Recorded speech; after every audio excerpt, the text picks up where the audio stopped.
WhatsApp guys, আমরা এখন যাচ্ছি ঘাস খেতে।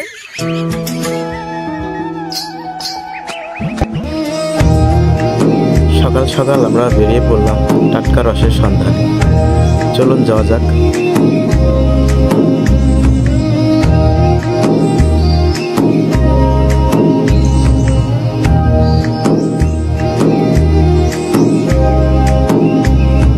শীতকালে শীতের ভোরটা যদি উপভোগ করা না যায় তাহলে শীতের আসল মজাই পাওয়া যায় না। শীতকাল মানে চারিদিকে রসের সমাহার। তাই আর দেরি না করে আমরা 4 বন্ধু চলে আসলাম রস খেতে। গাছে নাকি আরও রস আছে, তাই আমরা গাছ থেকে টাটকা রস পাড়তে আবারও গাছের উদ্দেশ্যে রওনা হলাম।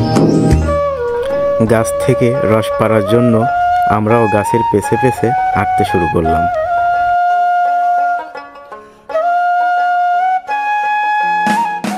ঘুম ভাঙা কোনো সকালে সূর্যটাকে দেখা, আর মোরা কোনো দুপুরে গুনগুনিয়ে গাওয়া। ঘন কুয়াশায় আমরা রাস্তার 2 ধারে খেজুরের গাছ, জমিতে সরিষা ক্ষেত, সব মিলিয়ে অসাধারণ দৃশ্য।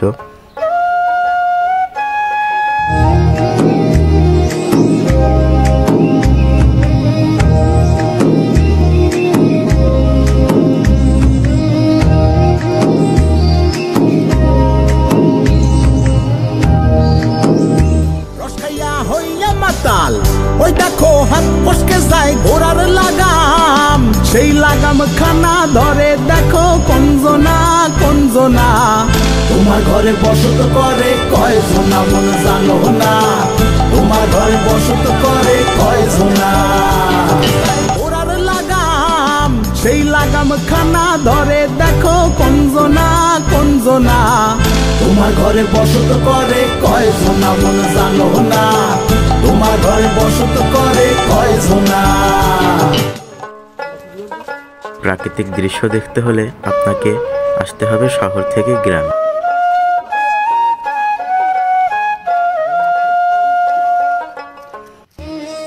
আজকে প্রথম সিজনের রস, সবাই কেমন এক্সাইটেড? মানে ভালো লাগছে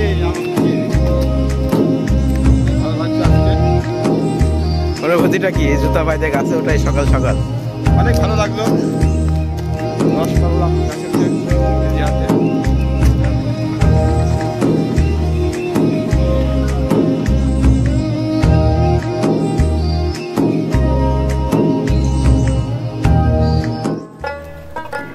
অবশেষে বাকি গাছগুলা থেকে রস নেওয়া শেষ।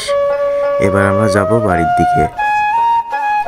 টাটকা রস খেতে আর সৌন্দর্য উপভোগ করতে হলে আপনাকে আসতে হবে শহর থেকে গ্রামে। অবশেষে বাড়িতে এসে একটি ভার আমাদের দেওয়া হলো এবং সেটা পরিষ্কার করা হচ্ছে। রস খাইয়া হইয়া মাতাল, ওই দেখো হাত ফসকে যায় ঘোড়ার লাগাম, সেই লাগাম খানা ধরে দেখো কঞ্জনা কঞ্জনা। তোমার ঘরে বসত করে কয়জনা মন জানো না, তোমার ঘরে বসত করে কয়জনা। খাইয়া হইয়া মাতাল, ওই দেখো হাত ফসকে যায় ঘোড়ার লাগাম, সেই লাগাম খানা ধরে দেখো কঞ্জনা কঞ্জনা। তোমার ঘরে বসত করে। এই সকাল সকাল টাটকা রস খেয়ে তোমাদের ফিলিংসটা কেমন? ওয়াও, অনেক ভালো লাগলো আজকে রস খেয়ে সেই সকাল। এই প্রথম খেলাম, খুব ভালো লাগলো। তোমার বক্তব্য কি? সিজনের ফার্স্ট টাইম রস খুবই মিষ্টি,